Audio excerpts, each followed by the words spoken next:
se promulgó la ley de Avelino Cignani y Elizardo Pérez.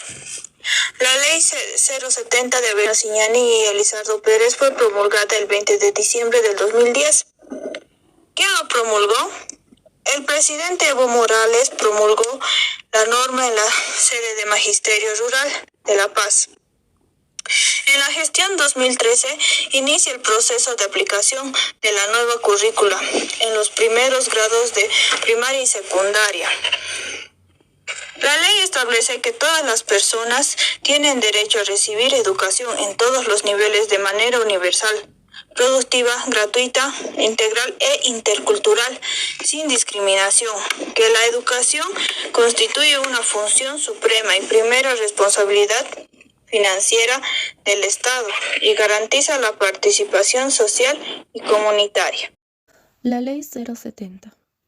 La Ley de la Educación, Avelino Cignani y Elizardo Pérez. Título 1. Marco filosófico y político de la educación boliviana. Capítulo 1. La educación como derecho fundamental. Artículo 1 y 2. Mandatos constitucionales de la educación y disposiciones generales. En los presentes artículos se nos da a conocer los derechos y obligaciones que todo niño y niña dentro del país tiene, como ser que la educación es obligatoria hasta el bachillerato. Dicha educación es gratuita hasta el nivel superior. La educación debe ser unitaria, democrática y participativa. Asimismo, debe ser intercultural y plurilingüe, dado a que en nuestro país existen 36 idiomas originarios, además del castellano. Esta ley no solo incumbe a los niños y niñas, sino también a los padres y madres de familia. Los mismos tienen derecho de elegir la educación de sus hijos, ya sea en una unidad educativa, fiscal, privada o de convenio. Capítulo 2. Bases, fines y objetivos de la educación. Artículo 3, 4 y 5. Como bases podemos ver que es comunitaria, democrática, participativa. Es universal porque atiende a todos los habitantes del Estado plurinacional. Como fines tenemos formar integral y equitativamente a mujeres y hombres en función de sus necesidades, mediante el desarrollo de sus potencialidades y capacidades. También fortalecer el desarrollo de la intraculturalidad e interculturalidad, asimismo el plurilingüismo en la formación de las y los bolivianos. Como objetivos tenemos desarrollar la formación integral de las personas y el fortalecimiento de las conciencias social y crítica de la vida y en la vida para vivir bien, que vincule la teoría con la práctica productiva. También desarrollar la educación cívica, humanística, histórica, cultural, artística y deportiva. Capítulo 3. Diversidad sociocultural y lingüística. Artículo 6. Intraculturalidad e interculturalidad. La intraculturalidad promueve la recuperación, fortalecimiento y desarrollo al interior de las culturas de las naciones y pueblos indígenas, originarios y campesinos. La interculturalidad es el desarrollo de conocimientos, saberes, ciencia y tecnología propios de cada cultura, con otras culturas que fortalece la identidad propia. Artículo 7. Uso de idiomas oficiales y lengua extranjera. La educación debe enseñarse en la lengua materna, ya sea esta originaria o castellana. Si el niño o niña habla una lengua originaria, entonces debe enseñársele el castellano como segunda lengua. La enseñanza de lengua extranjera se inicia de forma gradual y también obligatoria desde los años de formación primeros. La enseñanza del lenguaje de señas es un derecho de las y los estudiantes que requieran la enseñanza en lenguaje de señas. La enseñanza en lenguaje de señas es parte de la formación plurilingüe de las maestras y maestros. Título 2. Sistema educativo plurinacional. Capítulo 1. Subsistema de educación regular. Abordaremos desde el artículo 8 hasta el artículo 15. En dichos artículos nos indica que como objetivos tiene proporcionar elementos históricos y culturales para consolidar la identidad cultural propia y desarrollar actitudes de relación intercultural en los bolivianos y bolivianas. También lograr habilidades y actitudes comunicativas trilingües mediante el desarrollo de idiomas indígena originarios castellano para personas con discapacidad y dificultades en el aprendizaje en el sistema educativo plurinacional. Educación alternativa. Esta comprende el desarrollo y las acciones educativas destinadas a jóvenes y adultos que requieran continuar sus estudios de acuerdo a sus necesidades de su entorno social y su formación sociocomunitaria productiva para que contribuyan a la movilización social y política. Educación especial. Responde de manera oportuna y pertinente a las necesidades, expectativas e intereses de personas con discapacidad, con dificultad en el aprendizaje y personas con talento extraordinario, desarrollando las acciones en su articulación con los subsistemas de educación regular alternativo, promoviendo y consolidando la educación inclusiva para dichas personas. Capítulo 3. Subsistema de Educación Superior de Formación Profesional. Este capítulo comprende desde el artículo 28 hasta el artículo 68. Como objetivos tendríamos recuperar y desarrollar los saberes y conocimientos de las naciones y pueblos indígenas, originarios, campesinos, comunidades interculturales y afrobolivianas. También formar profesionales con compromiso social y conciencia crítica al servicio del pueblo, que sean capaces de resolver problemas y transformar la realidad.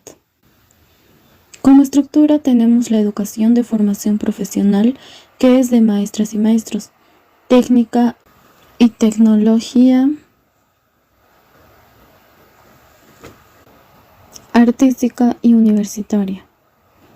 En la formación de maestras y maestros tenemos como naturaleza que es única en cuanto a jerarquía profesional, calidad pedagógica y científica, y con vocación de servicio, diversificada en cuanto a formación curricular e implementación institucional, porque responde a las características económicas, productivas y socioculturales en el marco del currículo base plurinacional.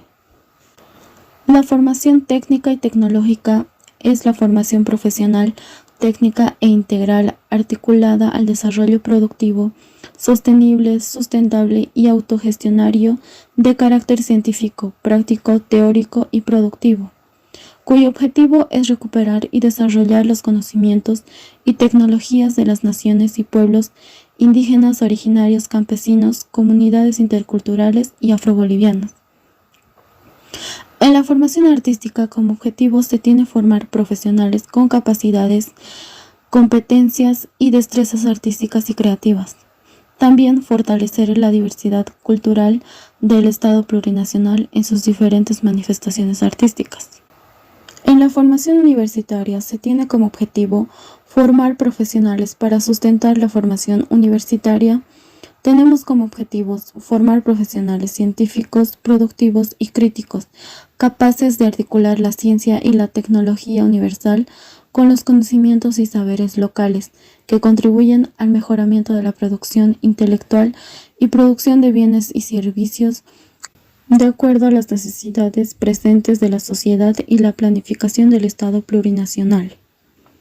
Para la formación universitaria se tienen universidades públicas, autónomas, privadas, indígenas y de régimen especial.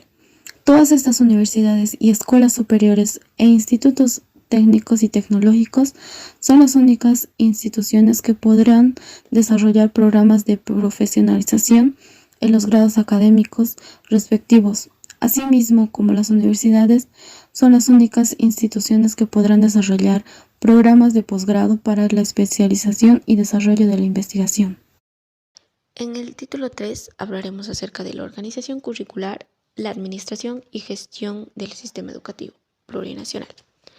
En el capítulo 1 hablaremos netamente de organización curricular. En el artículo 69 nos indica que el Ministerio de Educación tiene la responsabilidad de diseñar, aprobar e implementar el currículo base. Estos principios y objetivos de este currículo emergen de las necesidades de la vida y del aprendizaje de las personas y de la colectividad. En el artículo 70 habla de un currículo regionalizado. No es tan generalizado como el anterior, que era un currículo base. Este currículo regionalizado se refiere al conjunto organizado de planes y programas, pero considerando las características del contexto sociocultural y lingüístico. Por ejemplo, cada departamento es distinto a otro. Entonces, ese currículo base no podemos aplicarlo a todos de una manera idéntica. ¿Por qué? Porque tenemos características o formas distintas de un departamento a otro. Entre esos, por ejemplo, las naciones y pueblos indígenas. Tenemos 36 lenguas, entonces cada nación es distinto a otro. En el área lingüístico, cada uno habla una lengua distinta, entonces el currículo regionalizado debe considerar estos puntos. En el capítulo 2 existen varios artículos, veremos solamente algunos de ellos. En el artículo 71 habla sobre la administración y gestión de la educación. ¿Qué es? Pues es la instancia que planifica, organiza, dirige y controla los recursos del SEP. En el artículo 72 nos habla de que esta administración tiene una tuición. ¿Qué es tuición? Tuición es guardar, defender o amparar. Entonces, ¿quién ampara esta administración? Pues el Estado plurinacional a través del Ministerio de Educación. En el artículo 73 nos habla sobre principios de la administración y gestión educativa. Como un resumen de todos estos principios, les puedo decir o está indicando aquí que la administración y gestión de la educación debe ser participativa, democrática, comunitaria, horizontal, equitativa, complementaria y debe tener una transparencia al momento de rendir cuentas. En el artículo 74 nos habla sobre los objetivos de esta administración. Entre algunos de ellos está el de planificar, organizar, ejecutar, dirigir y evaluar la administración y gestión de los subsistemas, de las modalidades, de los niveles, esto con participación social. Otro objetivo es garantizar la provisión de recursos financieros, de personal cualificado, de infraestructura y de material de acuerdo a las necesidades de cada región. En el artículo 76 podemos ver que esta administración y gestión educativa tiene una estructura. Se organiza en 3 niveles. En el artículo 77 vemos el primer nivel, el nivel central. En el nivel central se encuentran 2 instancias, el Ministerio de Educación y sus viceministerios y entidades pero que son dependientes del Ministerio de Educación. En el artículo 78 vemos el segundo nivel, el nivel departamental. Este igual está conformado por instancias. Para entender mucho mejor es un poco más jerarquizado, va de mayor a menor. En la primera dirección está la departamental. La dirección departamental. Luego le sigue la dirección distrital, luego dirección de núcleo y luego direcciones de unidad educativa. En el artículo 79 habla sobre la designación de funciones. Como ya les explicaba anteriormente, esto es un poco más jerarquizado, entonces la designación es de la misma manera. Un director de núcleo está designado por un distrital. un distrital por un departamental. De la misma manera, el departamental ya está designado por el nivel más alto, el Ministerio de Educación. En el artículo 80 nos habla del tercer nivel, el nivel autonómico. En esta área ya no entra tanto las direcciones o el Ministerio de Educación en sí. Entra más ya que más los gobiernos departamentales, los gobiernos municipales, o habla también de autonomías indígenas originarias campesinas. Estos apoyan igual, de cierta manera, a distintas instituciones. Pueden ser las unidades educativas, también entran aquí. En el área de la educación alternativa y especial, los institutos técnicos y tecnológicos, y pues también apoyar, como decía, las autonomías indígenas originarias campesinas, a las naciones indígenas. En el capítulo 3 habla sobre el apoyo técnico de recursos y servicios. ¿Qué es el apoyo técnico de recursos y servicios? Bueno, son las instancias de apoyo técnico pedagógico al SEP para una adecuada implementación del currículo educativo. ¿Cuál es su objetivo de este apoyo? Pues potenciar la capacidad técnica del sistema educativo con personal de óptimo nivel profesional. También administrar e implementar técnicamente recursos curriculares y didácticos. Podemos ver en el artículo 87, Instituto de Investigación Educativa Plurinacional. ¿De qué se encarga este instituto? Se encarga de diseñar y desarrollar estrategias de apoyo a las políticas de transformación del sistema educativo plurinacional. Eso es un apoyo para potenciar, podemos ver, ¿no? También existen institutos de estudio de lengua y cultura. Estos se crean para desarrollar procesos de investigación lingüística y cultural. ¿Para qué? Para la normalización, investigación y desarrollo de la lengua y cultura de las distintas naciones y pueblos indígenas originarios. Para eso se encarga el apoyo de recursos y servicios, tal como el título lo dice. En el capítulo 5 hablamos de la participación social comunitaria.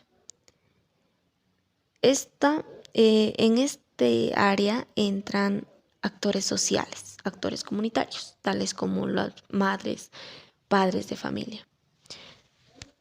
En esta parte, ¿de qué se encargan estos actores comunitarios?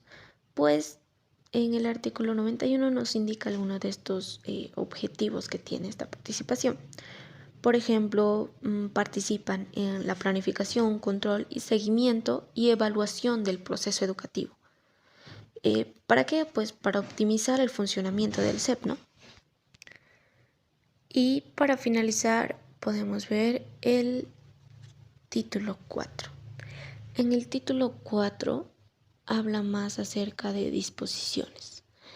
Tenemos 3 tipos de disposiciones: las transitorias, las abrogatorias y las finales.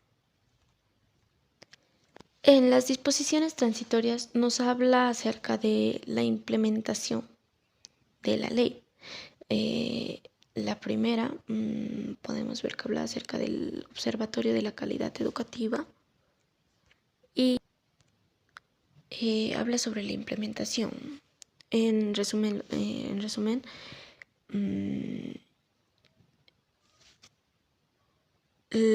por ejemplo, las universidades privadas deben aplicar estas leyes en un plazo de 80 días. Ese es un ejemplo.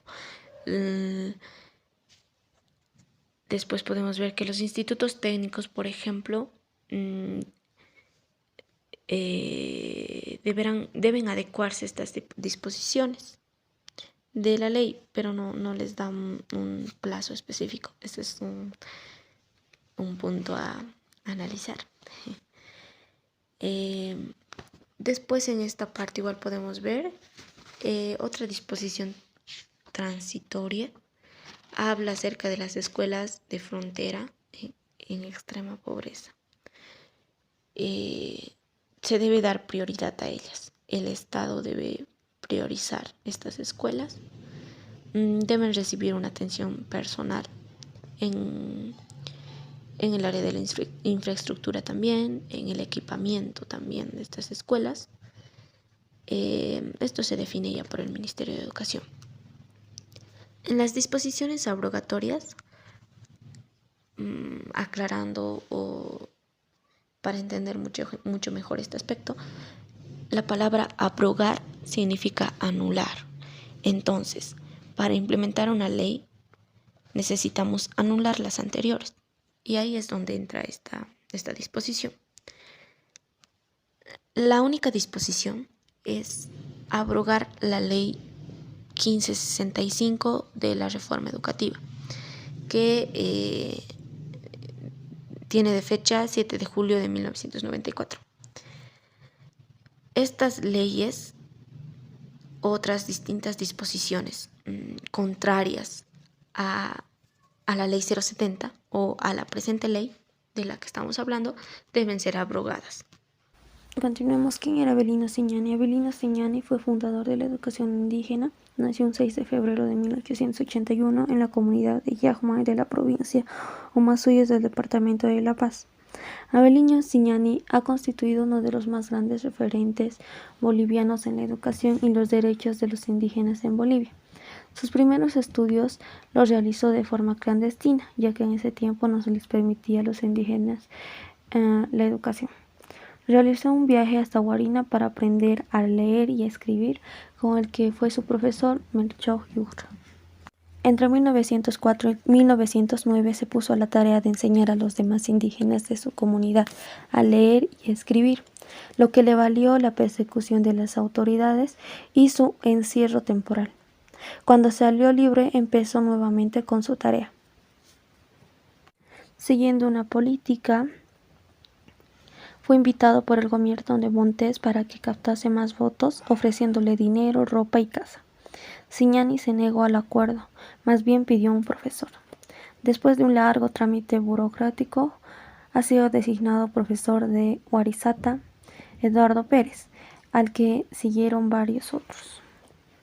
En uno de sus constantes viajes se conoció con Elizardo Pérez en la población de Humapasa, donde quedaron de acuerdo para crear y construir una escuela que pudiera albergar a todos los que querían estudiar. Así fundó la primera escuela de educación indígena en la comunidad de Warisata el 2 de agosto de 1931. Esta escuela tuvo un renombre a nivel nacional y continental por sus sistemas de nuclearización. En el análisis del proceso de la lucha por la educación indígena durante las primeras décadas del siglo XX, la fundación de la Escuela de Warisata es considerada el evento más importante como esfuerzo de resistencia a las formas de colonialismo interno criollo. ¿Quién era Elizardo Pérez? Elizardo Pérez nació el 5 de noviembre de 1892 en el departamento de La Paz, Bolivia, en Ayata, provincia Muñecas, que está ubicado a 270 kilómetros de La Paz. Fue un maestro boliviano considerado el fundador de la educación campesina de Bolivia y creador de un modelo educativo enfocado en la cultura y tradición indígena. También fue ministro de Educación de Bolivia.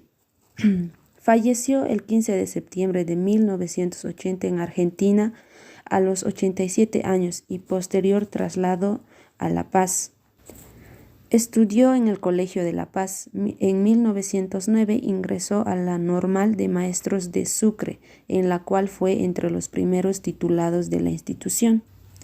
En abril de 1931 fue designado director de la Escuela Rural de Miraflores de la ciudad de La Paz y a los 15 días presentó su renuncia porque era incompatible con sus principios pedagógicos.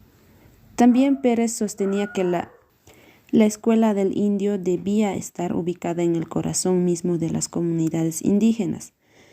Dicho esto, la escuela indígena debería también estar integrada a los procesos productivos de su comunidad y ligada a la sabiduría aymara y quechua. Del encuentro con el educador indígena Avelino surgió la escuela de Warisata, que fue fundada el 2 de agosto de 1931 en Warisata. Fue la primera escuela indígena de maestros que fue fundada bajo el seno mismo de los ayllus del altiplano paceño. Hoy en día actualmente es la Escuela Superior de Formación de Maestros Warisata. En 1948 fue nombrado por proclamación popular ministro de la Educación, en la cual solo fue por 3 meses a causa de la caída del gobierno. También fue pionero de la educación bilingüe castellano-aymara junto con el líder aymara Avelino Ciñani. Publicó su libro de Warisata, Ayllu, en 1962, donde relata la experiencia de esta institución educativa y su visión pedagógica. Le gustó tanto esta obra al presidente de Bolivia, y en ese entonces era Germán Bush, que dijo desde ese día que el 2 de agosto se conmemore el Día del Indio. Y como reconocimiento a su aporte, la Ley de la Educación número 070, promulgada el 20 de diciembre del 2010, lleva su nombre junto al de Avelino Ciñani.